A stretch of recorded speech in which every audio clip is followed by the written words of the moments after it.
Hello everyone. It's Wednesday, March 10th. I hope you're having a good week. Well, let's continue to pray for our brother Steve Turner, that he would continue to improve and that this bone marrow transplant that he's had will continue to be effective, and that Steve's body will accept that.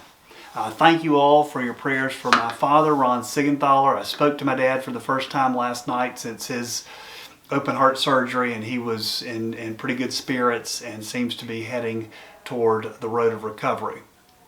Well, let me get into the midweek encouraging word, and I'm going to cheat a little bit perhaps and look at some notes, but the word is about complaining and how we can conquer complaining. I don't know if you're a complainer or not. I think we all complain at some times, but here's the passage. It's Philippians chapter 2.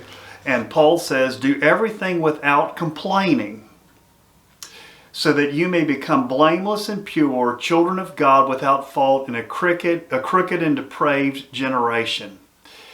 And then Paul says, "Even if I am being poured out like a drink offering on the sacrifice and service coming from your faith, I am glad and rejoice with all of you." So Paul says, do everything without complaining. This is going to set you apart from this crooked and evil generation. And then Paul says about his own life, even if I'm being poured out like a drink offering, I rejoice. So let's kind of explore this and think about some things that I hope will help you. First of all, complaining in some ways seems like a little thing. It seems like, if you grumble some and complain about this or that, that's not a big deal. And yet Paul addresses that as clearly something that's very important to him as he writes to the Philippian church. And Paul's a man of enormous spiritual stature, and so obviously to him complaining is something that is going to hurt us in the Christian life, and he wants us to overcome. Now, let's get this straight. A command not to complain doesn't mean that Christians don't share and talk about the things that burden us. David says in one of the Psalms, here I'm cheating here, I told you I was going to cheat. Psalm 142, David says, "I pour out my complaints before the Lord. I tell him all my troubles." There's a whole class of psalms called the complaints, and these are psalms in which the psalmists are pouring out to God all the things that are wrong in their lives, all the disappointments, all the hurts, all the sorrows, and saying, "God, please help me." Complaining in a negative sense is not that. It's not talking to God about your sorrows or your Christian friends.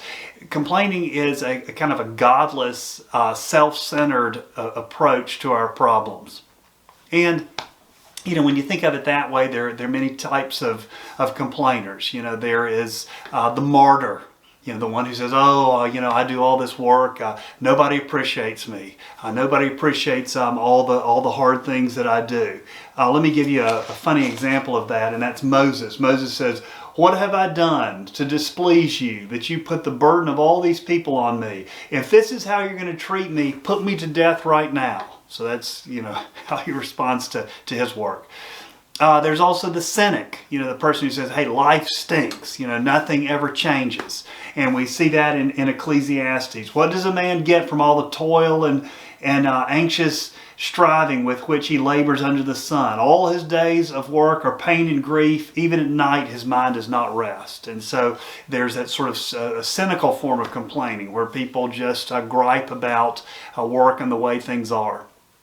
Then there are also just the critics, those who complain in a sense of attacking other people, that they never do enough, they're never good enough, they never live up to their expectations.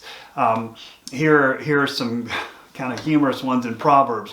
"Like a constant dripping on a rainy day is a contentious wife.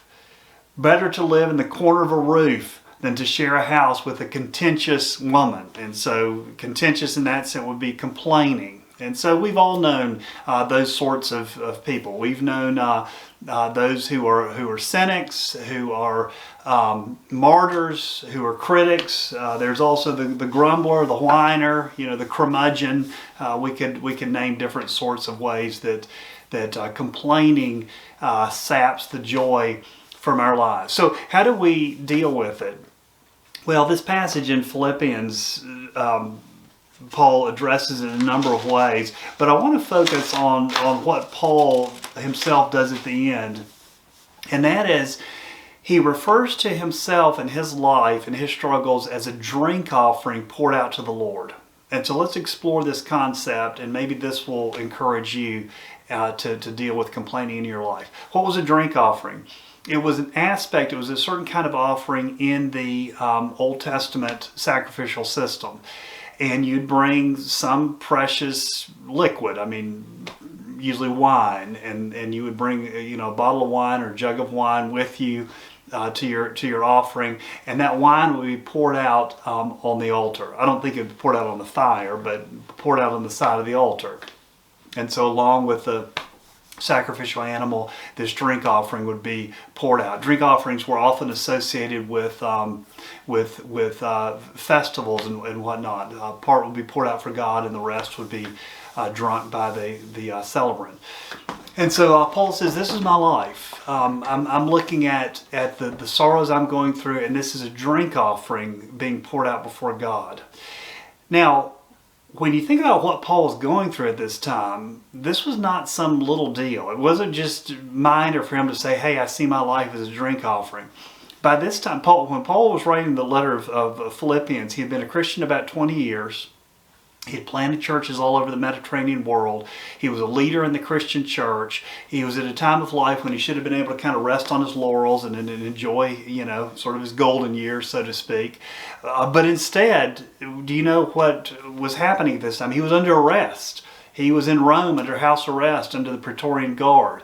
And to sort of add insult to injury, if you recall, pastors in Rome, there were some churches in Rome by that time, they didn't want to have anything to do with Paul. They were sort of embarrassed by it. And so his brother pastors aren't even coming to see him and visit him in prison in Rome.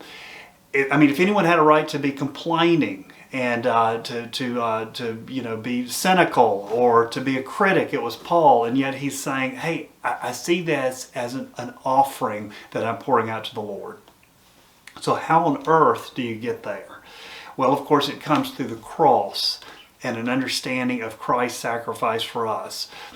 When you see the cross, you understand, you see Christ's painful and shameful death. You understand that we don't deserve anything good in life. We deserve God's wrath and curse. The death that Christ died is the death that we should have died, and yet Jesus Christ took that upon himself. And so what that means is that, first of all, it changes our attitude. We don't deserve better. That's kind of the heart of complaining, isn't it? I'm getting a raw deal. I deserve better here. We don't deserve it. We deserve God's wrath and curse. Instead, Jesus has taken that. And what that means is, that even bad times, even difficult times are an offering that we can give to God, and through Christ's death and resurrection, they can be redeemed. They can become things that in our lives speak of God's grace and mercy and glory. So let me just leave you with that thought.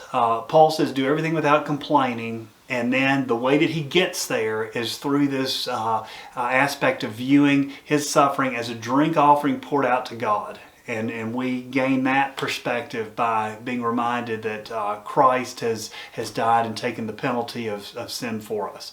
Well, may that encourage you. Have a great week. I'll see you on the Lord's Day.